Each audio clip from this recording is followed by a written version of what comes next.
once again, another episode of Opportunity Talk. Today, I have somebody special. And first of all, I want to thank the Opportunity organization for allowing this moment to happen. The Opportunity is a great organization that helps kids in need that parents may not have the means to provide for sports. That's when they come in and then help with those things. So without further ado, I would like to introduce my guest. Actually, I have my letter to do the talking. Introduce her. Just tell us who you are, what you do, even though we all kind of know. Yeah, so I'm Saroya Tinker. I grew up in Ottawa, Ontario, so just outside of Toronto.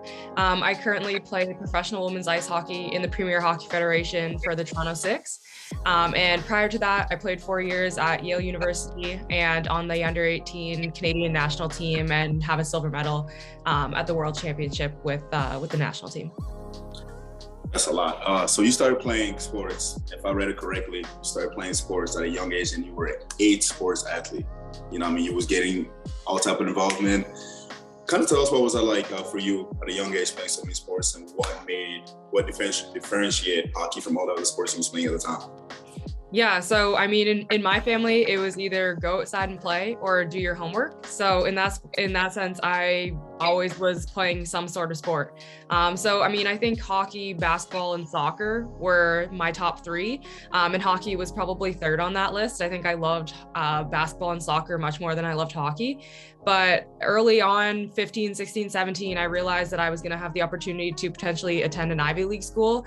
And outside of hockey and sport, I'm also a huge nerd. So in that sense, I really wanted to attend an Ivy League school. And yeah, I was being looked at for the U18 national team. So hockey kind of chose itself in that sense. Yeah, I mean, I can agree that we all love basketball. It's everybody's sports when you just grow up. Right. So you got success at an early age. From a young age, you were kind of a star. And you get the chance to actually to represent Canada, something that few people do in their whole lifetime. What was it like for you to wear that red and white and represent at the biggest stage possible? Yeah, I mean, I remember growing up and, my family members buying me Team Canada jerseys or shirts or anything like that. And I didn't want to wear them. I wanted to earn it myself. So in that sense, when I was told that I made the team, I was definitely in tears. I called my dad first, and it's just a huge honor to wear the maple leaf on your chest, especially with it being Canada's national sport. So it's a huge honor, and it was definitely a huge highlight in my career. So you mentioned Yale as a U.S. school, and a lot of us, Canadian that have a dream of being a professional, we start thinking at a young age that transition from Canada to U.S. in order to find the best competition and everything. Mm. So you said that for you, Yale was a big school. What was it like for you kind of like going through that process, and what went through your mind? What went through the decision to be like, all right, now I felt like I need to cross the border? Yeah, I mean, in that sense, I think playing NCAA, I wanted to play D1. I knew that was the highest level that I could play at. And that's really what I wanted to do. I've always been a super competitive person, so I wanted to play the top level, and going down to the States was really the only option other than staying in Canada potentially. But at the same time, I think it offered me the level of school that I wanted, and it also offered me the level of competition that I wanted. So we realized we had to cross the border. So you were like, you said like you was one of those probably girls that was the best at what you did. I wasn't. I was good at what I did, but I wasn't the best. And like that's something that I always, I liked about going down there, is because you get to level yourself. But as you go there, there's like this recruiting process. I don't know if it's the same thing for hockey as it is for football. Mm-hmm. I had a couple options that I was, that were entertaining all that. How was it like for you? What was the recruiting process for you, and what ultimately made you decide I want to go to Yale instead of all the other schools that's talking to me? Yeah, I think the first part was figuring out if I was going to be able to afford the Ivy League path.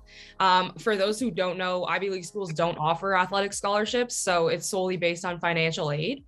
So you would be getting similar to what other normal students would be getting. I obviously got the equipment and all that great stuff, but at the same time, they only give financial aid. So that was a big factor in my recruiting.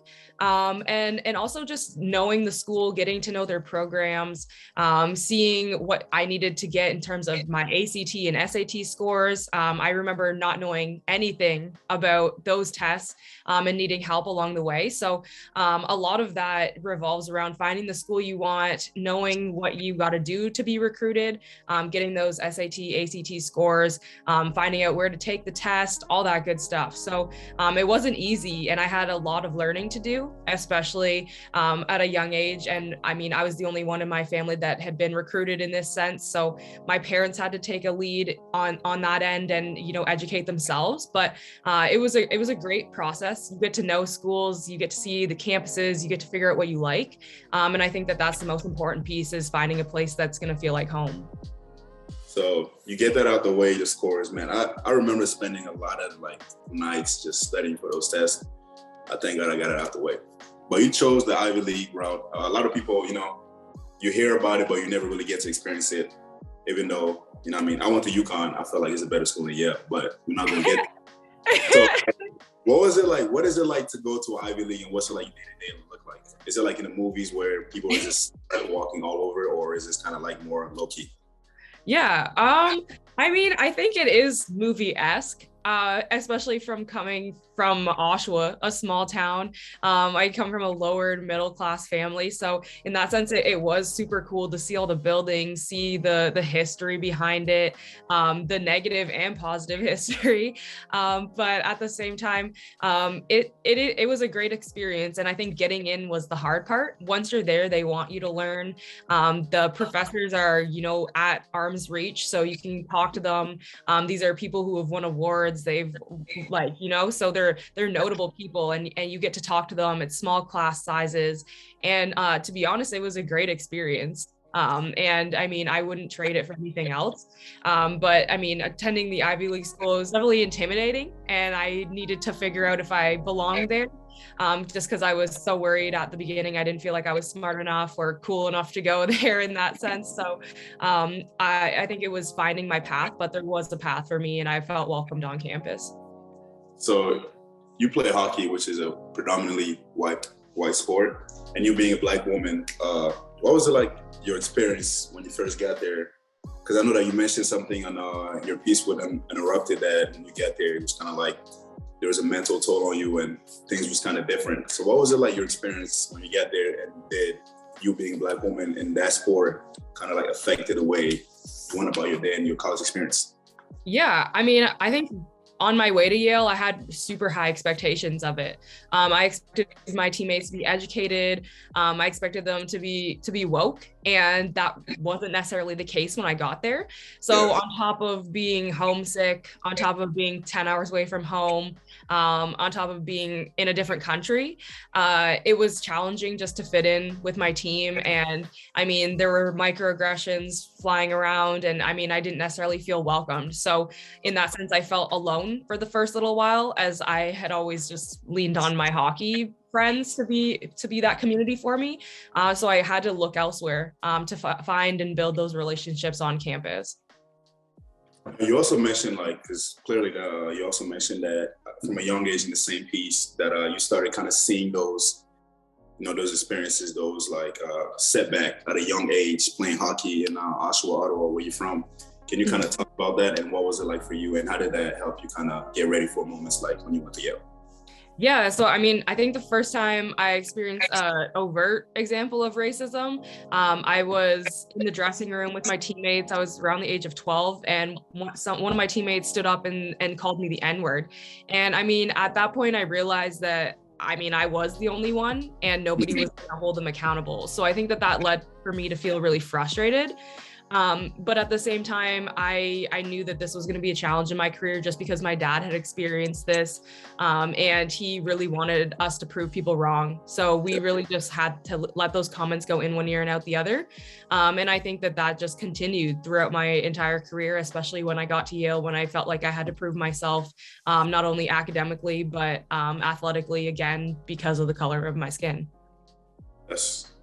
That's great. I mean, seeing a Black man staying in life and then kind of teaching you to be the bigger person, that's, I feel like, something that you don't see often. Mm-hmm. But as far as like the mental health aspect, I feel like a lot of athletes, like you said, you go through one year or the other, but while it's going through the transition, you still kind of feel it. And a lot of people talk about stuff like that. So from a mental health perspective, what was it like for you kind of like go through stuff like that on a day to day and kind of like waking up the next day knowing that you might go through the same thing again? Yeah, it was super frustrating. And to be honest, like it led me to be incredibly depressed. I would say my first 3 years there, I was reluctant to get help.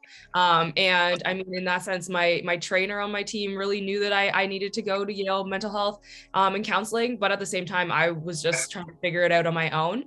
But again, like waking up and just feeling alone, you know that you've got to be at the rink for a good 6 hours of the day.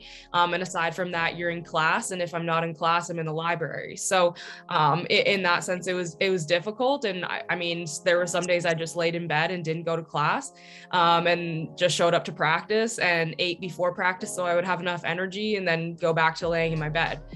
So, I mean, in that sense, it was super depressing and I needed to find a way to help myself. And I think that more so came senior year when I realized that it actually was going to benefit me and this was something that I could control and help myself with. And along the way, like I said, you go through those things by yourself. Is there like a system or people around you that eventually, as you like felt going deeper and deeper in the rabbit hole, you was like, all right, I need to reach out to this person to help me get out of this? Yeah, there was definitely friends along the way. I also think that I'm the type of person to keep things to myself and hold things in. So I do think that a lot of the people around me didn't know what I was going through and didn't know the challenges I faced. I think outwardly, I usually project positivity and exude good energy, but at the same time, that's not always what goes on in my head. So in that sense, I think that, I mean, obviously my family kind of knew what was going on, and then maybe a couple friends on campus, but at the same time, I did feel really alone. So you go through all that, dark times. I feel like every athlete does, and it's kind of like part of the journey. That what makes it so enjoying. So you go through the dark times. You did all your 4 years at Yale, graduated. Congrats on that, because that degree a long way. So, and then you turned into one of the best prospects in the sport, if not the best prospect, I felt like. So what was it like for you to be able to like realize your dream and kind of like come to that moment? It was like, all right, it was all worth it. Yeah, I mean, honestly, come my senior year, I wasn't even going to play professionally. I figured my career was over. I was just going to go into the work field. I studied the history of science, medicine, and public health at Yale. I'd always wanted to be a doctor. So thinking about doing post-bac and, wanting to go to med school was what I was looking at. And in that sense, I mean, playing professional hockey really came up when my coach at Yale figured that my talents were going to waste. And I realized that there were so many little black girls that I could play for behind me. So I put my name in the draft. I was drafted 4th overall by the Metropolitan Riveters out of New Jersey / New York. So at that point, I realized that I was going to still play. And I realized that I had a platform and that I could use my platform to the best of my ability, but also for whatever I wanted to. And why not make it a positive role and change things in my community and implement programs and be a positive role model for the little black girls that play hockey behind me. So you get drafted, you sign your first contract, and only a year into your contract, you like decide that, nah, I'm good on that. I want to go back home. What was kind of like the thought process and what led you to make that request and kind of go back home after that? Yeah, I mean that first season, we had a bubble season and our bubble season got shut down and it was super hectic. But to be honest, I anticipated working in New York. So for those who don't know, I mean, we are able to make living wage now. We make living wage this year. Some of us do. And then as well next year, everybody will be making living wage. So my first year in the league, I wasn't making a living wage. So everybody had a 9 to 5 outside of playing hockey. So I had anticipated working in New York City. I was going to be working in medical devices. I was super excited. And then COVID hit. And they weren't willing to sponsor my visa. So I went and played the bubble season with the Riveters and then asked for a trade to go back home and to my home city. I mean, that was a great choice because after signing with Toronto 6, which is a great name actually for a team, you signed with them, it didn't take you long to establish yourself, and you became, after that, the first Black woman hockey player to be Nike sponsored. How was that like process and like, how do you get about that? Yeah, I mean, in that sense, I wanted to work with Nike. I think that that's just a dream, but at the same time, we don't see Nike working with a lot of hockey players. But I am more than just a hockey player. I am a public speaker, I'm a mentor, I'm an artist, and I feel like I can offer my community and Nike so much more than just my athletic abilities. So in that sense, a project came up, and the opportunity was given to me. And I took that opportunity to create the Air Force One Low Conjuring Joy shoe. And I mean, we took it from there, did our photo shoot, and yeah, people can order it online now. Talking about that, you guys, if you guys didn't get it yet, the shoe is online, up and going right now. I'm getting my pair today. I made a promise. And Yes, you can page on the Instagram page and you will find a link. And I promise you, this shoes is dope. So one thing that, I mean, kind of switching gear here, but one thing that I like from just like following you on social and getting to know you like over the summer and stuff like that is that you're very outspoken on equality for both Black and both men and women athletes. Do you feel like there's enough people talking about those issues? It's kind of like something that you got to pick up and gain traction. Yeah, I mean, I think that there are quite a few people talking about it, but at the same time, there are athletes who don't necessarily know how to use their platform. And I think as a professional athlete, you're given a platform for a reason. And I think people want to hear your opinions. They want to hear how you go about your day, and people look up to you. So I think that we should take full advantage of that as professional athletes, and why not use your platform for good? In my sense, I mean, I don't like negative energy. So if that's around me, like, bye. I think that it's so easy to impact a little girl with 3 sentences. So if that's all I have to do in a day, then so be it. So in that sense, I love just exuding positive energy and giving people those vibes, just because I think that it's so transferable, and you can highlight so many girls in the community and implement programs and do so many things as a professional athlete. And we're given that opportunity to do so. So why not take full advantage of it? So is that something that you learned by yourself, by just kind of like going every single day? Was that something that you started and you kind of learned from somebody else, the whole promoting yourself and like kind of being that voice, being that excitement that people look forward to every day? Yeah, to be honest, I think in college, this is a good question because nobody's ever asked me this. But I mean, in that sense, in college, I was very negative. I've always been very hard on myself. But at the same time, again, I outwardly project that I'm confident and all that. But to be honest with you, I think the main person who has made me realize and change my mind, and really just consistently make me exude positive energy, is my boyfriend, Dante. Those who don't know, and that's no lie. Dante is somebody who always exudes positive energy despite how he's feeling. And on a lot of my days, since being with him, if I wake up in a bad mood, he's like, give me 3 good reasons why you're mad right now. And I normally can't even come up with one.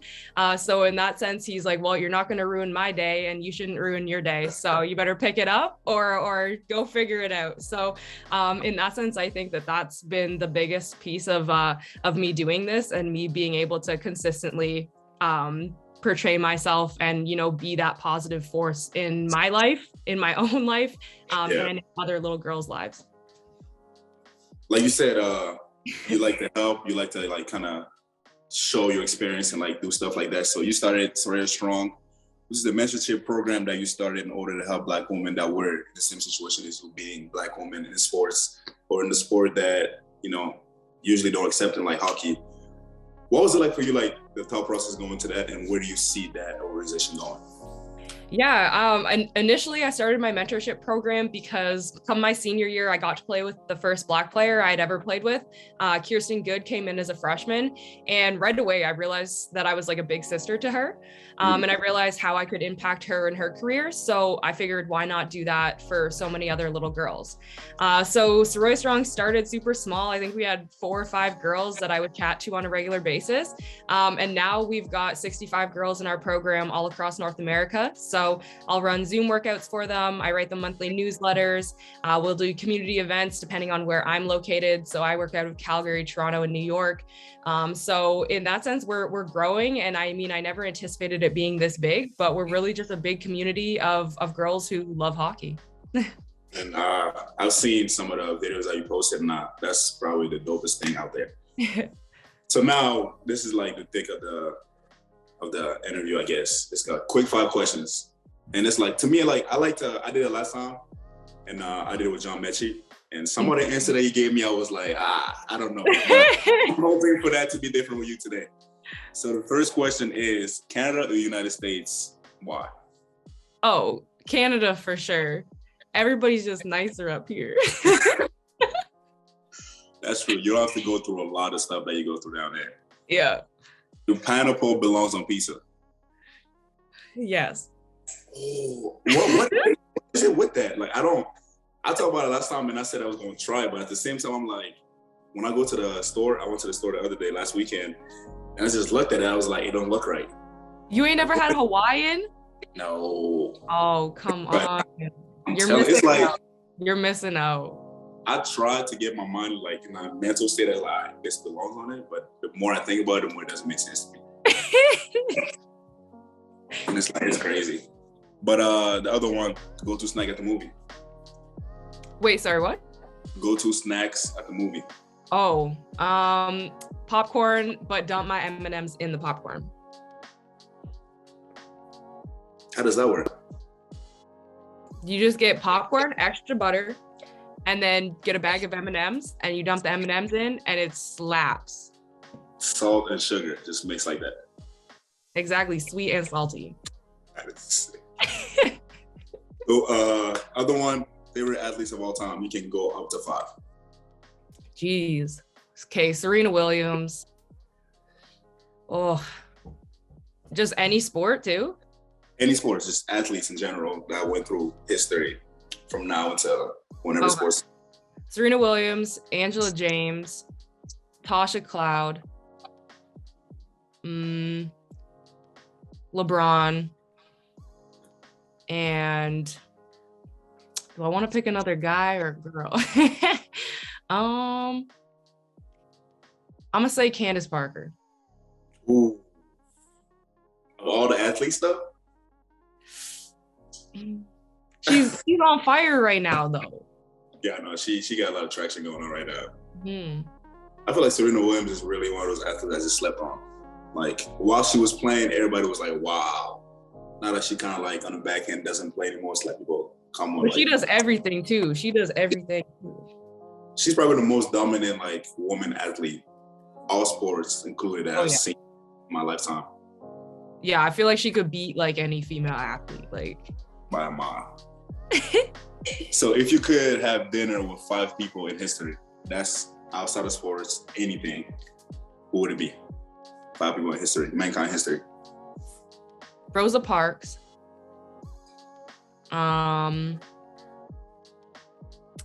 Rosa Parks. Malcolm X. Obama. But Obama and Michelle. I need them both there. So I will count that couple as one. I'll count as one. Okay. And then Kareem Abdul-Jabbar. Okay. And Tupac. Over MLK? Yeah. What? Why?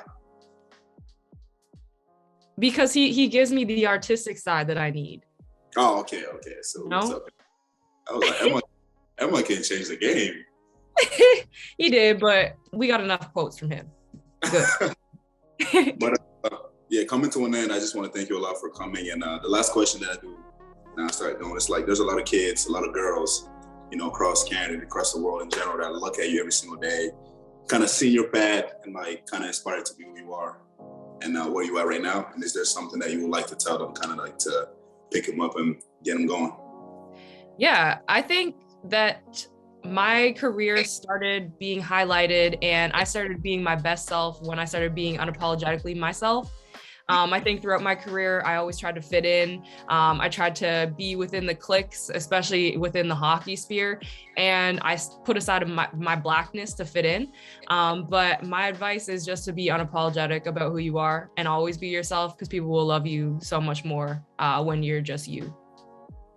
Yeah, I heard it from the girl herself. So thank you very much once again for making time for this. And once again, guys, the shoe is fired. Make sure you go ahead because they're gonna be going soon if you don't get it soon. So thank you very much, and have a great day.